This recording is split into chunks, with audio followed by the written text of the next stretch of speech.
Halo, Assalamualaikum warahmatullahi wabarakatuh. Selamat datang di perkuliahan Suhu dan Kalor yang merupakan bagian dari perkuliahan PPKU TPB Fisika, Fisika 100 untuk tahun 2020. Pada hari ini kita akan mempelajari materi tentang suhu dan kalor. Perkenalkan, nama saya adalah Hendra Diardinata, dosen dari Departemen Fisika IPB. Dan hari ini kita akan belajar tentang sesuatu yang amat menarik bagi kehidupan sehari-hari. Ini adalah pertemuan ke-8.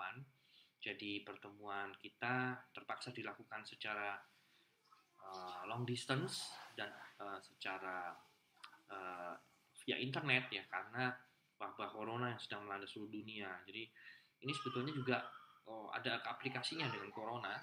Ya, kalau Anda lihat pengecekan suhu tubuh di bandara itu melibatkan radiasi dari gelombang elektromagnetik yang dipancarkan oleh tubuh kita. Ya, nah ini kita akan coba untuk membahas. Mudah-mudahan kuliah ini bisa mengisi setidaknya pertemuan yang harusnya dilaksanakan di kelas ya. Nah, hari ini saya akan coba sebaik-baiknya untuk membawakan materi tentang suhu dan kalor. Mungkin waktunya tidak sampai 100 menit, hanya setengah jam lebih ya. Karena ya data streamingnya cukup besar dan kalau terlalu lama mungkin juga bisa menjadi sesuatu yang kurang menarik nantinya. Jadi mungkin nanti akan lebih banyak Anda berlatih di rumah dan mengerjakan soal-soal juga.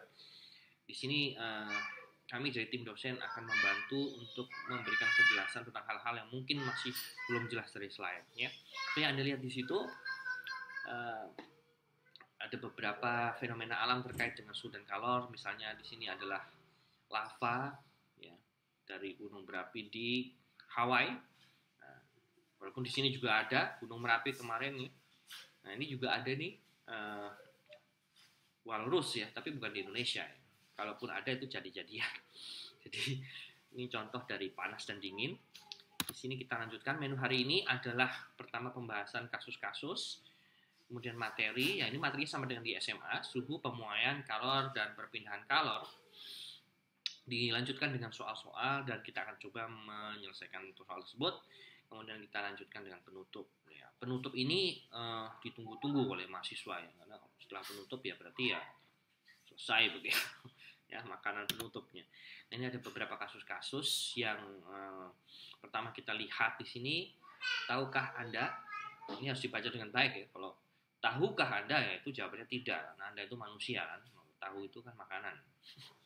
Tahukah Anda kenapa ikan masih bisa bertahan hidup walaupun permukaannya buah? Jawabannya adalah nanti kita akan lihat di kuliah ya. Jadi ini cukup menarik bahwa es yang merupakan benda padat itu tidak sampai jatuh ke dalam air ya, karena dia memiliki kerapatan yang lebih rendah. Nah, kok bisa es memiliki kerapatan yang lebih rendah daripada air? Yang es itu benar padat. Kita akan lihat nanti penjelasannya. Nah, ini juga ya, kalau yang sering naik kereta, perhatikan rel kereta itu memiliki celah. Masih ingatkah Anda? Ya kalau nggak pernah dijelasin ya berarti nggak pernah ingat ya. Jadi masih ingatkah Anda kenapa rel kereta memiliki celah di sambungnya? Nantikan jawabannya di kuliah ini. Ini ada kaitannya dengan pemuaian. Ini capaian pembelajaran.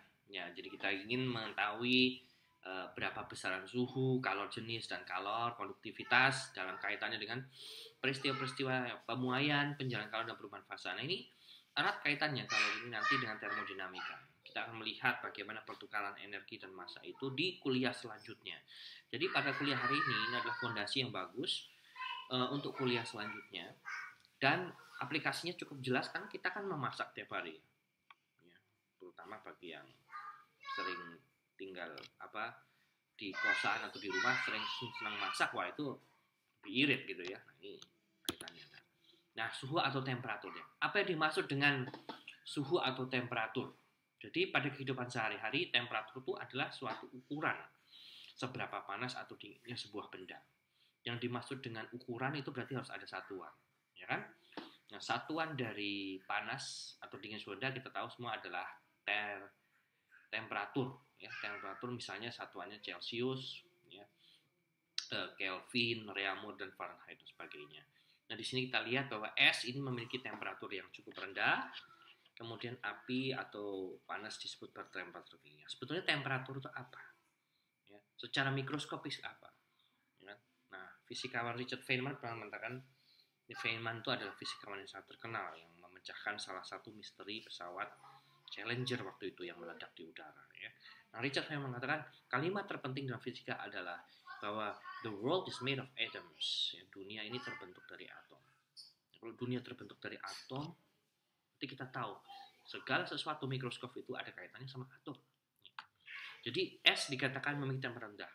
Dalam gambaran atomistik, artinya adalah bahwa atom-atom itu sedang bergerak dengan kecepatan yang rendah. Jadi bisa dibayangkan temperatur itu ukuran mengenai energi kinetik yang dimiliki oleh atom-atom. Saya memberikan Anda sebuah ilustrasi sebagai berikut.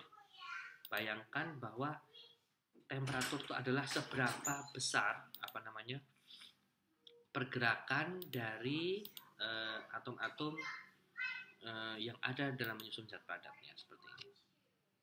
Jadi ini gas misalkan, gas itu terdiri dari atom-atom yang sedang atau molekul yang sedang bergerak seperti ini. Nah, ketika dilepaskan maka temperaturnya bisa menyesuaikan dengan lingkungannya.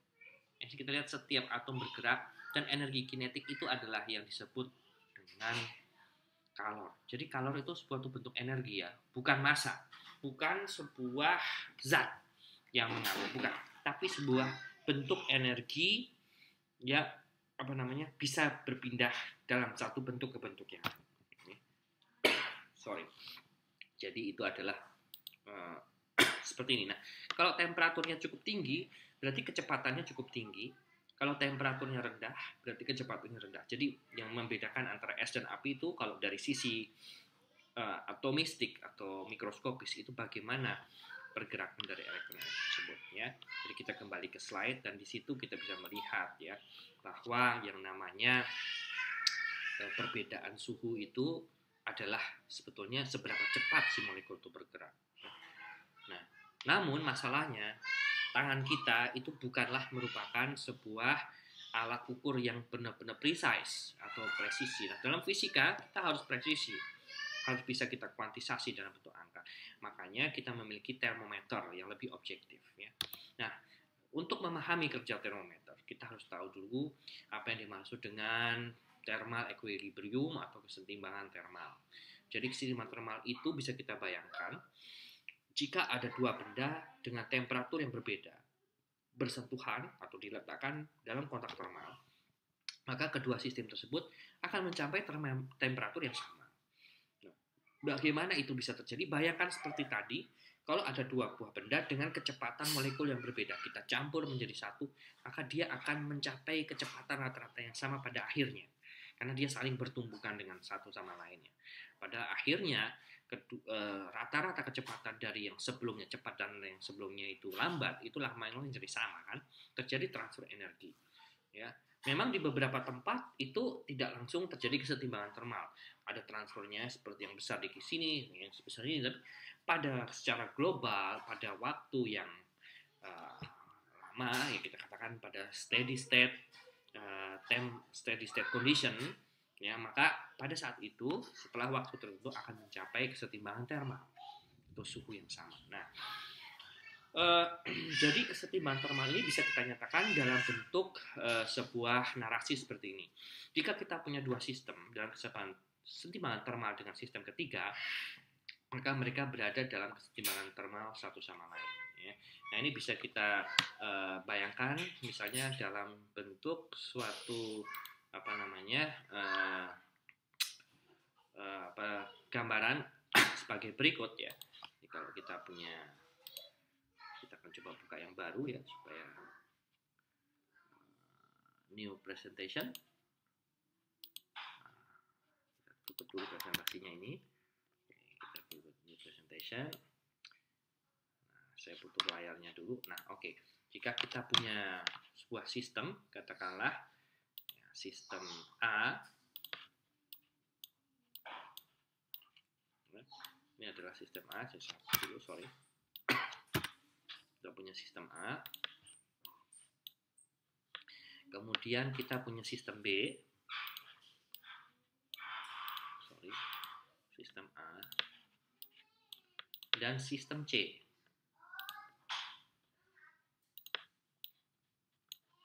Ya. Bayangkan ini A, B, dan C. Ya, A itu yang segi 4, B itu yang bulat, C itu segitiga. Nah, ketika A dan B berada dalam kesetimbangan termal, ya, artinya, dalam kontak termal, mereka saling mempertukarkan energi kinetik. Jadi kontak termal itu sebetulnya juga nggak harus bersentuhan, ya, tapi mereka saling mempertukarkan energi kinetik dari atom-atomnya. Ya, katakanlah ini kontak termal. Ini juga kontak termal. Nah, tapi Anda perhatikan A dan C tidak langsung bersentuhan secara langsung, tidak berada dalam kontak termal secara langsung. Nah, kita bisa nyatakan sebagai berikut. Kalau A dan B itu kontak termal sehingga berada dalam kesetimbangan termal, B dan C itu kontak termal dan berada dalam kesetimbangan termal, maka walaupun A dan C itu tidak berada dalam kontak termal, kita nyatakan mereka berada dalam kesetimbangan termal satu sama lain. Jadi A dan C walaupun tidak bersentuhan, ini dikarenakan ekivalensi dalam energi kinetik. Ya, setelah dia setimbang, maka kecepatan rata-ratanya sama. Kalau A dan B kecepatan rata-rata molekulnya sama, dan B dan C kecepatan rata-rata molekulnya sama, maka kita katakan bahwa otomatis logika kita mengatakan A dan C juga kecepatan rata-rata molekulnya sama. Nah, inilah konsep yang dipakai di termometer, ya. Kita tahu di termometer ada raksa, ada logam, dan ada tubuh. Jadi kita bisa gambarkan raksa berinteraksi dengan logam, dan logam dengan tubuh. Ya. Jadi kalau ketiganya berada dalam kesetimbangan termal, maka A dan B itu dia setimbang termal, dan B dan C itu juga dia adalah berada dalam kesetimbangan termal satu sama lain. Ya, maka itulah konsep, walaupun raksa dan tubuh tidak langsung bersentuhan, ya. Oke, jadi kita akan lanjutkan kuliahnya. Ya, tadi kita sudah sampai di sini. Ini adalah alat pengukur suhu yang kita gunakan adalah termometer. Kita bisa lihat sekarang yang lagi tren itu yang termogan seperti ini.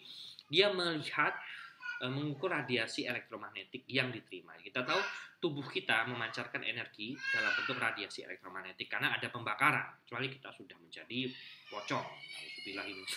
Nah, ketika kita masih dalam kehidupan ini, jika kita masih menyebarkan energi dalam spektrum inframerah, energi panas yang kita pancarkan di spektrum sekitar 1000 nanometer ke atas. Nah, sayangnya ada beberapa ukuran, yaitu Celsius, Fahrenheit, Kelvin, Reaumur. Kenapa begitu? Karena ilmuwan pada saat mendefinisikan waktu itu berbeda tempat, ya ada di Eropa, di Amerika, Fahrenheit di Amerika, Celsius di Eropa, maka sekarang belum sepakat. Ya, pada sebetulnya ini hanya masalah konversi saja. Nah, secara internasional satuannya adalah Kelvin. Nah, skala Kelvin itu tidak pakai derajat karena dia satuan internasional langsung pakai nama. Dan satuan Kelvin tidak ada negatif karena energi kinetik dari molekul itu tidak mungkin negatif. Ya, kita tahu rumusnya berapa? Setengah mv kuadrat. V itu bisa negatif, tapi kalau dikuadratkan masih positif. Maka energi terendah dari skala Kelvin itu adalah 0, ya. Memang ada beberapa penemuan yang mengatakan bahwa energi ada temperatur di bawah 0, ya, negatif temperatur, tapi di zat padat ini definisinya lain lagi. Ini ada kaitannya dengan mekanika statistik. Tapi untuk saat ini perlu diketahui bahwa skala yang terendah dari Kelvin itu 0 Kelvin, dan 0 Kelvin itu sebenarnya nggak akan pernah tercapai karena nggak pernah benar-benar bisa diam, ya. Atom itu nggak pernah benar-benar bisa diam. Di kuantum itu ada namanya zero point energy, jadi nggak mungkin dia diam. Nah, bagaimana mengkonversi suhu ini bisa baca di buku SMA. Kayak saya biasanya caranya adalah dengan mengetahui berapa suhu-suhu maksimum dari masing-masing termometer. Misalnya Celsius itu 100, Fahrenheit itu 212, Reaumur itu 80, Kelvin itu 373. Jadi cara mengkonversinya adalah ingatlah selalu suhu tertingginya, ya, dan rasionya. Nah, rasio Celsius, Fahrenheit, Reaumur, Kelvin itu tuh 5, 9, 4, 5. Itu rasionya. Karena selisihnya 100, 212 sampai 32 itu selisihnya 180, satunya 80, satunya 100. Jadi 100, 180, 80, 100 itu 5 banding 9 banding 4 banding 5. Ya. Jadi kalau mengkonversi itu perhatikan khusus buat Fahrenheit harus dijumlahin 32 sama dikurangin 32. Nah, ini ada beberapa cara yang bisa Anda pakai di situ ya.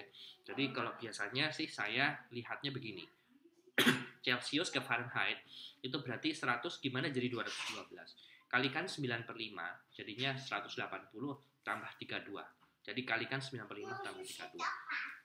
Nah, Fahrenheit ke Reaumur berarti dikurangi dulu 32, terus kalikan dengan 4/9. Jadi 212 kurangi 32 itu 180, kali 4/9 itu 80 ya.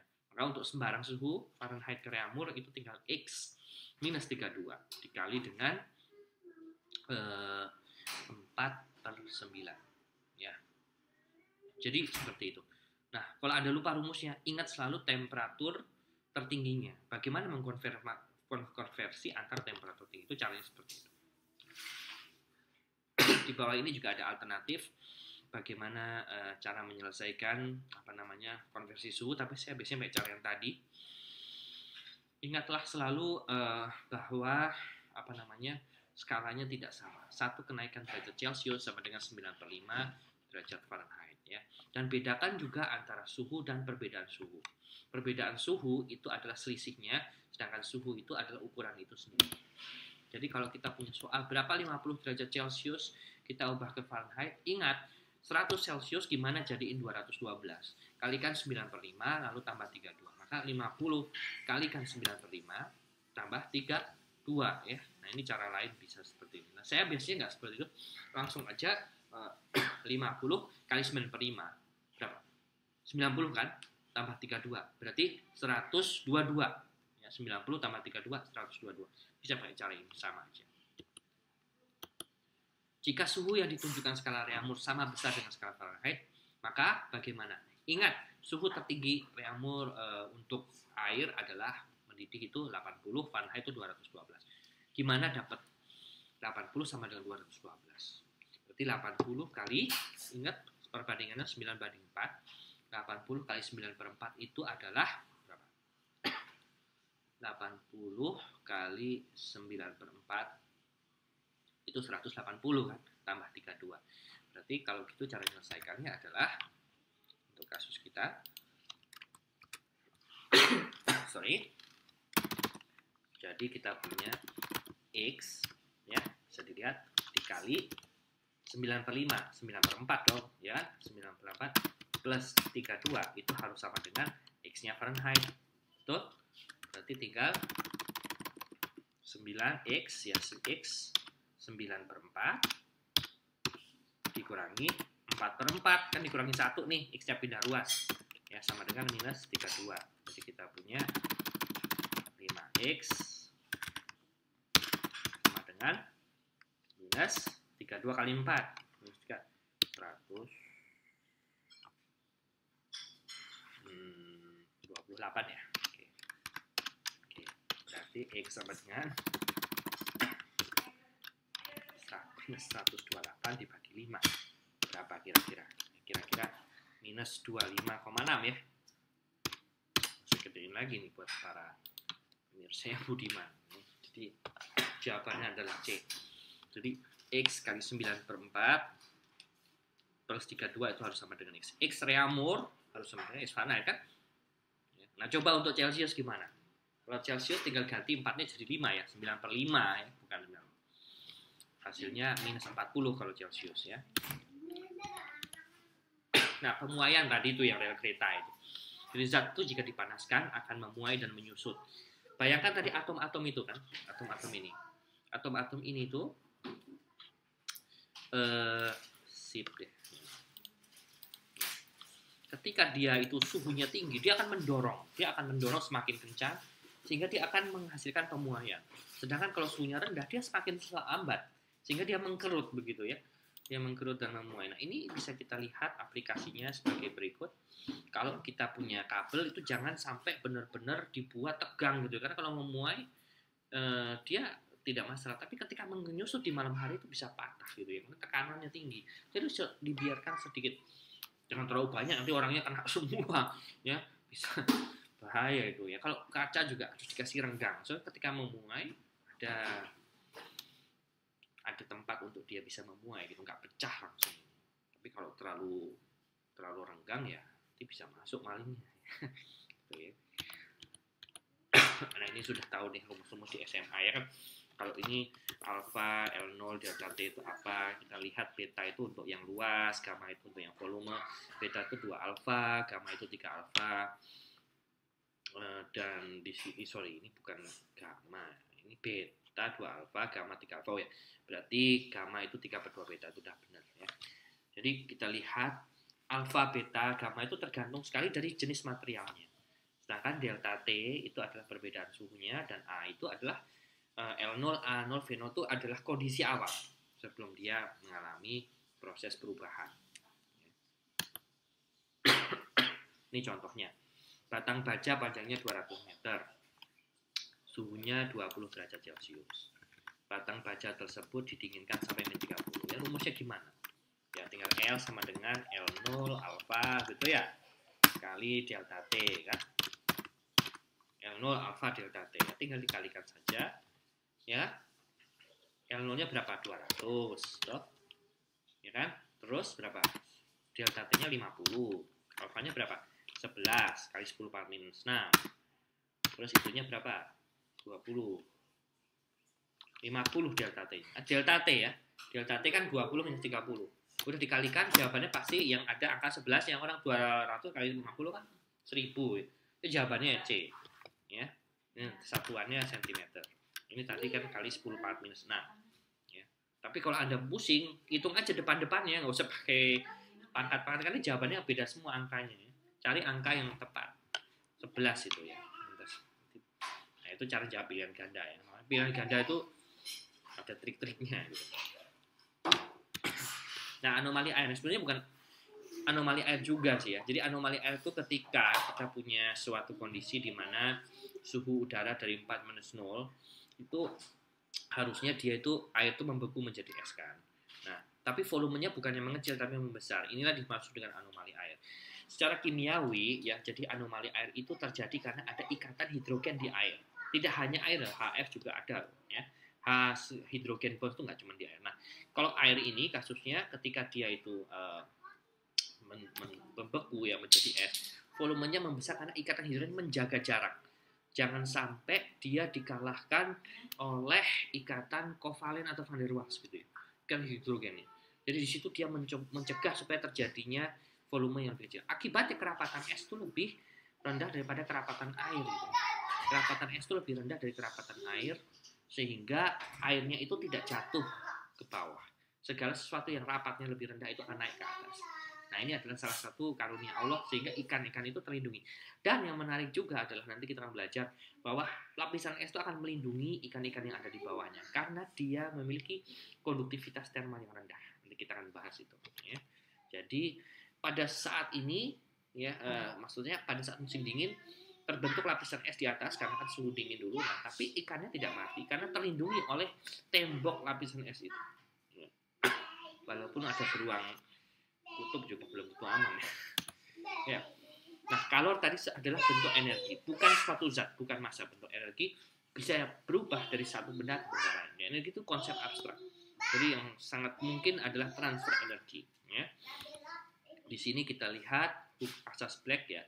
Nanti kita pelajari di sini bagaimana kalor itu bertransformasi. Kalau ada sebuah sistem kita tambahkan misalkan pada suhu tertentu, bagaimana perubahannya ya. Nah, 1 kalori itu adalah kalor yang dibutuhkan untuk menaikkan temperatur 1 gram sebesar 1 derajat Celcius. Itu adalah satuan untuk kalor jenis. Jadi kalor jenis itu adalah 1 kalori ya, 1 kalori kalor jenis itu kalor yang dibutuhkan untuk menaikkan temperatur 1 gram sebesar 1 Celcius. Itu besarnya sama dengan 1 kalori. Definisinya untuk air 1. Nah, bisa terlihat. Nah, 15 kilokalori dilepaskan dari 4 kg es. Gimana? Pakai rumus MC delta T. Ya. Oke, ya. Q-nya berapa? 15.000. 4 kilogram. Hati-hati. Berapa C untuk es? Itu untuk air itu 1000 kalau kilogram. Kalau es itu 500 dikali 500. Es itu lebih rendah. Lebih sedikit energinya, cuma setengah. yang diperlukan untuk menaikkan. Delta T-nya kita belum tahu. Ya, delta T. DT. Tinggal nyari aja. Berarti kan 4 kali 500 itu 2000. Berarti 15.000 dibagi dengan 2000. Ya, 15.000 dibagi dengan 2000. Ini hasilnya adalah berapa? 7,5 kan? Jadi ini adalah 7,5.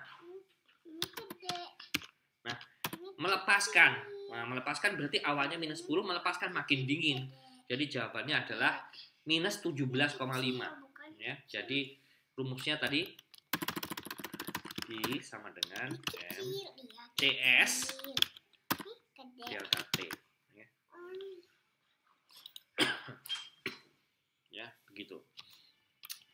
Kita bisa lihat di sini. Nah, perubahan fase ini apabila dia berada dalam satu fase, pada saat dia berada dalam titik yang merupakan titik terjadinya perubahan fase seperti 0 derajat atau 100 derajat, maka energinya nggak dipakai untuk naikin suhunya, tapi dipakai untuk mengubah fasenya. Contohnya di sini kalau kita punya kalor, nih ya, namanya kalor laten. Saya juga nggak benar-benar ngerti kenapa namanya laten. Ya, jadi untuk penguapan air menjadi uap itu 530.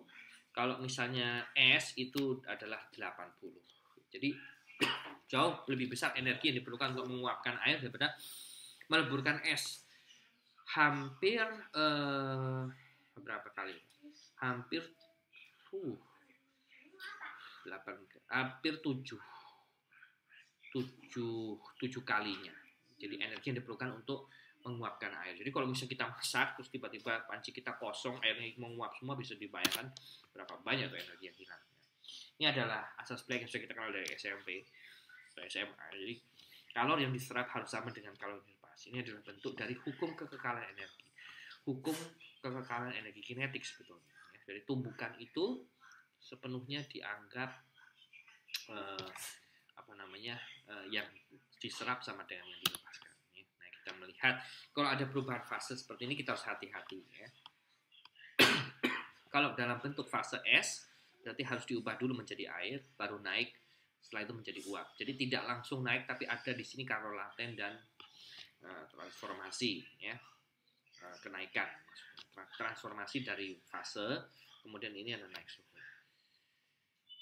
Oke, nah satu soal nih, 1 kg es pada temperatur 32 Fahrenheit campur dengan 3 liter air. Nah ini kan Fahrenheit ya, saya tuh kok lupa itu. Nilai C-nya untuk Fahrenheit itu berapa?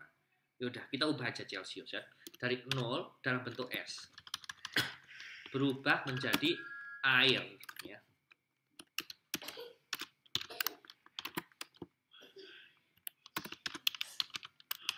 Kemudian baru setelah itu mencapai kesetimbangan termal dengan air yang lebih panas.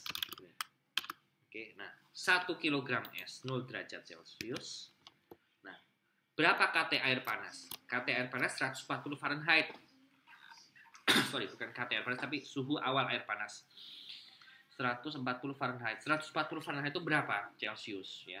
Kurangi dulu 32 jadi 108 kali 5/9. Nah, 108 kali 5/9. Jadi 100. Kurang 32 kali, kurangi dulu baru kali 5/9. Dah. Hasilnya berapa? 12 kali 5. 60 nih. 60 derajat Celcius. 60 derajat Celcius. Berarti nyampurin 0 derajat es 1 kg sama 60. Coba sekarang kita hitung. 1 kg es 0 derajat itu kalau mau dijadiin air semua berarti berapa energinya? Tadi kalor leburnya berapa? 80 toh? 80 kan C-nya nih. Nih, 80 toh. Jadi diapain dulu? 80 kali 1 itu 80 kali 1000 kan C-nya. Sorry, 500. 80 kali 500. 80 kali 1000 1 kg ya. Jadi itu 80.000. Nah, sedangkan 60 derajat Celcius air itu mau kita jadiin 0 derajat, itu berarti mc delta T kan. Berarti 60 kali berapa? 1000 kali 3, kan 3 kilogram. 3 liter 3 kilogram. Oh, 180 lebih gede loh daripada 80.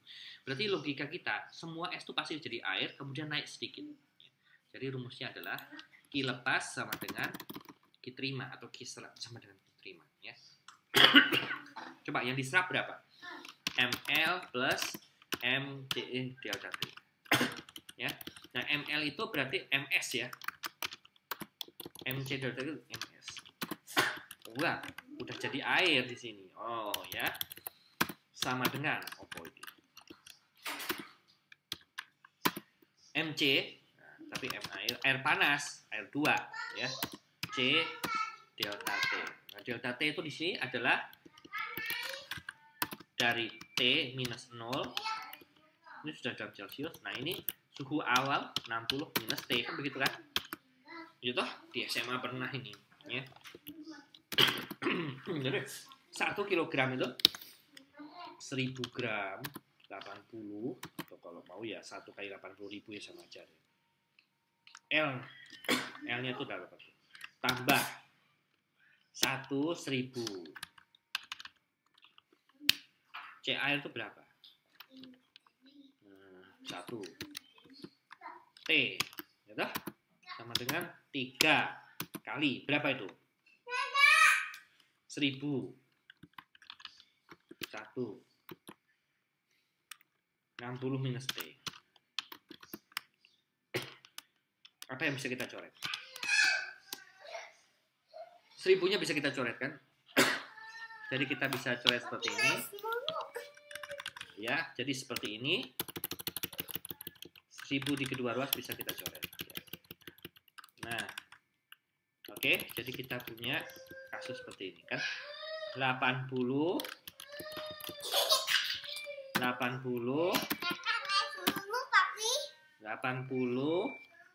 tambah T sama dengan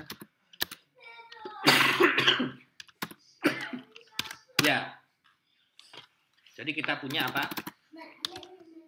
4T sama dengan 100. Jadi T-nya berapa? Ya, T-nya 25 ya. Itulah suhu air. Nah, itu Celcius. 25 Celcius itu berapa Fahrenheit?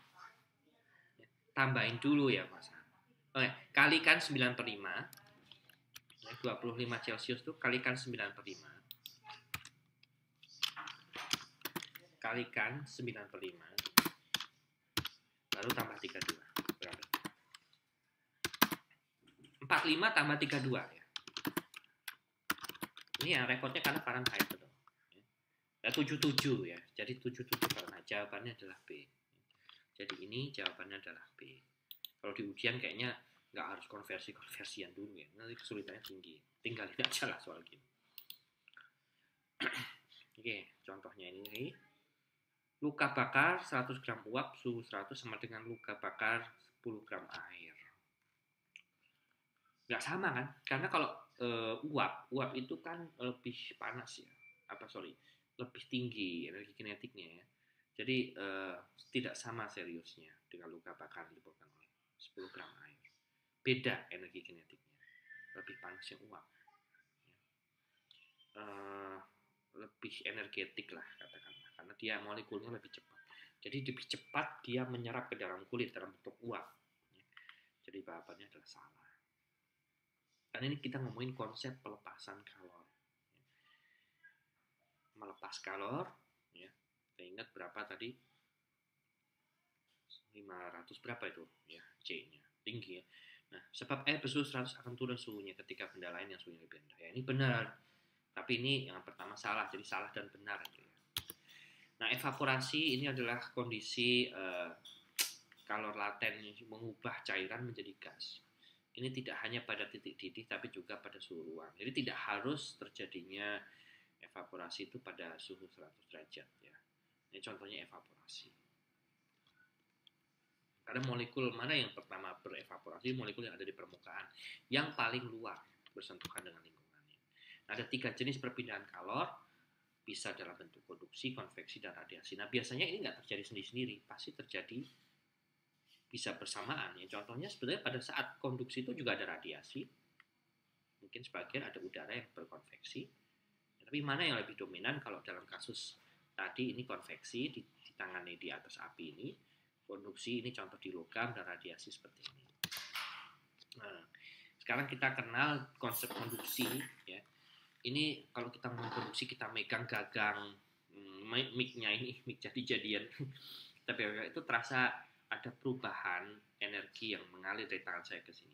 Nah, ini adalah diberikan oleh konduksi atau hantaran kalor yang rumusnya seperti ini. Delta Q berdiri dari hantaran laju hantaran kalor sama dengan konduktivitas termal kali luas penampang delta T dan L. Ya, kalau dia K-nya besar, berarti kita memegang logam contohnya, itu K-nya besar konduktivitas termal. Karena kita kerasa dingin, berarti energinya cepat mengalir ke logam. Sebaliknya kalau kita megang kayu atau plastik, itu K-nya kecil.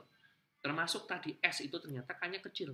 Jadi ikan yang ada di bawah itu nggak merasa kedinginan. Ketika cahaya udara dingin masuk ke air, dia akan kena ke lapisan es, dan lapisan itu berfungsi seperti tembok. Makanya Eskimo itu buat rumah dari iglu, dari tembok, dari es. Ya. Itu hampir sama dengan batu bata, itu konduktivitas termal. Ini cukup melindungi dari udara dingin di luar. Ya. Hebat itu. Memang Allah sudah memikirkan. Nah, contoh soal sejumlah air panas tersimpan dalam panci. Ya, ialah panci ya. Masa tersimpan dalam dompet. Ya, oke. Makin banyak air yang tersimpan, makin lama waktu pendinginannya. Gimana? Ya, kalau misalnya kita punya bak mandi yang isinya air panas yang banyak dan yang sedikit, tentu saja tidak sama atau ya. Karena kan Q sama dengan M kali L, ada faktor massa untuk mentransformasi ya, massa menjadi itu atau mc delta T lah itu ya, maka tidak sama ya. Jadi semakin lama waktunya ya. Oke. Waktu pendinginan berbanding lurus dengan ketebalan panci, jawabannya tidak, tapi berbanding terbalik ya. Waktu pendinginan, betul, berbanding lurus kan, delta Q per delta T per L, ini kan sebanding nih. Jadi dia sebanding, ini benar ini, 1 benar, 2 benar, 3. Panci logam lebih cepat menurunkan panas dibandingkan dengan panci plastik, ini benar, karena logam itu lebih tinggi konduktivitas termalnya ya. Elektron bebas itu ya di logam itu. Yang membawa panas itu elektron. Jadi jawabannya benar, 1, 2, 3 benar, 4. Yang 4 ya benar juga, karena semakin tinggi suhu air makin besar laju pendinginannya. Itu delta T-nya itu kan. Jadi benar semua ini. Mudah-mudahan Anda ujiannya juga sama seperti yang tadi. Benar semua. Konveksi ini transfernya dengan melibatkan molekulnya. Jadi ikut nih molekulnya. Ini contohnya massa air atau kalian udara panas, bisa dilihat sendiri. Contoh peristiwa konveksi ini kebakaran ya. Jadi udara panas tuh rapatannya lebih rendah, dia naik ke atas. Jadi kebakarannya seperti itu. Udara dingin ada. Makanya ketika ada kebakaran, Anda diminta untuk tiarap. Tentu saja kalau bisa ya lari keluar ya Kak. Tiarap di situ tetap jebol itu atapnya. Tapi kalau bisa Anda terkurung di suatu tempat, kalau bisa tiarap. Kemudian Anda kalau bisa menghirup benda yang basah. Maaf, kalau nggak ada benda basah, apa saja aqua, apa saja dikasih di kain, di baju kain, kasih di kain baju, kemudian napas dulu. Itu memberikan Anda oksigen. Karena air itu mengandung oksigen. Nah, bagaimana kalau nggak ada air? Air liur pun jadi, bisa. Jadi kalau bisa air liur sendiri, kalau air liur orang bisa muntah. Ya. Nah, ini cara kerja dari alat yang digunakan di bandara untuk mendeteksi suhu tubuh kita. Radiasi itu adalah hantaran kalor menggunakan gelombang elektromagnetik tanpa memerlukan medium. Itu cara matahari memberikan kita energi pakai radiasi tanpa memerlukan medium. Jadi di luar angkasa itu sangat sedikit atom. Ya, makanya tidak ada yang menghamburkan energinya. Kan gelombang elektromagnetik merambat tidak memerlukan medium. Yang penting di sini rumus Stefan Boltzmann, laju kalornya berbanding lurus dengan T pangkat 4. Jadi kalau suhunya itu naik 2 kali lipat, misalnya dari 100 Kelvin jadi 200 Kelvin, maka laju hantaran kalornya naik 2 pangkat 4, 16 kali lipat ya. Jadi di sini ini cara kerja termogram. Jadi kalau suhu kita naik, otomatis lajunya juga ikut naik. pangkat 4 ya. Yang depannya ini koefisien semua sama luas permukaan. Gimana nyelesain soal ini? Ya. Soal ini bisa diselesaikan dengan menggunakan prinsip yang cukup sederhana. Ini nggak ada tempatnya lagi, guys. Iya, guys. Nggak ada tempatnya lagi, teman.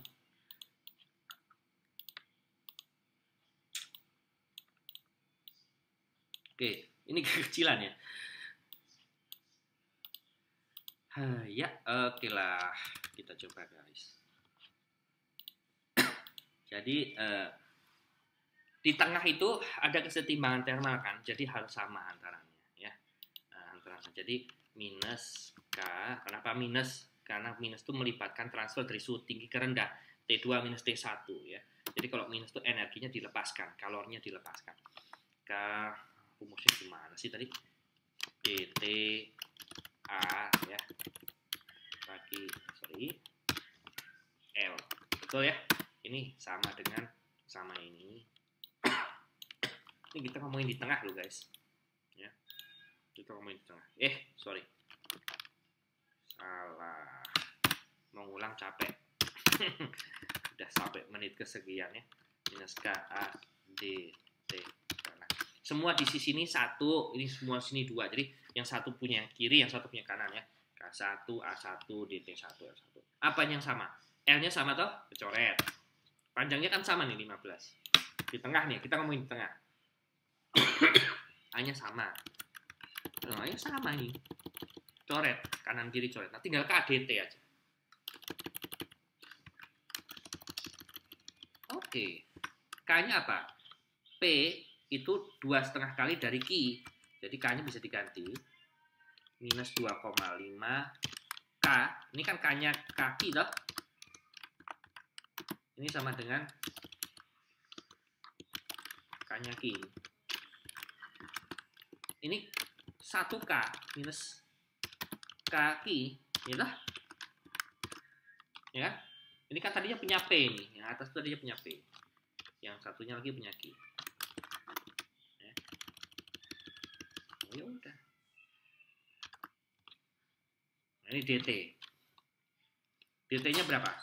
Yang satu melepas berarti T minus 10, yang satunya 115 minus T ya. Kita mencari T, aljabar. Ini kerjaan Anda, ini bukan kerjaan saya. Tapi Anda mencari T-nya di sini dengan melakukan aljabar. Blek, Anda pasti bisa melakukannya. Ya. Jadi di tengah ini harus sama. Sama ini juga pakai rumus dQ per dt sama dengan minus KA dt per L. Nah, ya tinggal dimasukin angkanya. Ya kan? Jadi kita sudah sampai pada bagian penutup. Alhamdulillah ya. Jadi ini adalah masalah-masalah yang terapi. Dan suhu dan kalor ini nanti akan dipakai di mana-mana. Ingat, kalor itu bukan suatu bentuk zat, tapi sebuah energi yang bisa dikaitkan dengan energi kinetik. Dan karena dibentuk energi, dia bisa ditransfer melalui 3 cara, konduksi, konveksi, dan radiasi. Kalau konduksi tadi kita perhatikan bagaimana hantaran kalornya KA dt per L. Kalau konveksi, ya, nah kalau konveksi berarti molekulnya ikut pindah. Nah kalau radiasi kita pakai hukum Stefan Boltzmann tadi. Ya. Ini bahasan yang sudah kita bahas. Suhu itu ada kaitannya dengan energi kinetik. Dan ada kaitan langsung dengan energi dalam. Nanti kita pelajari lebih lanjut di bahasan selanjutnya, yaitu di hukum 1 dan hukum 2 termodinamika, yaitu mencakup antara pertukaran energi dan massa suatu sistem. Oke, mudah-mudahan kuliah ini berguna, dan saya tunggu responnya. Sampai jumpa di pertemuan selanjutnya. Semoga kita semuanya terlindungi dari virus corona. Assalamualaikum warahmatullahi wabarakatuh. Terima kasih atas perhatiannya.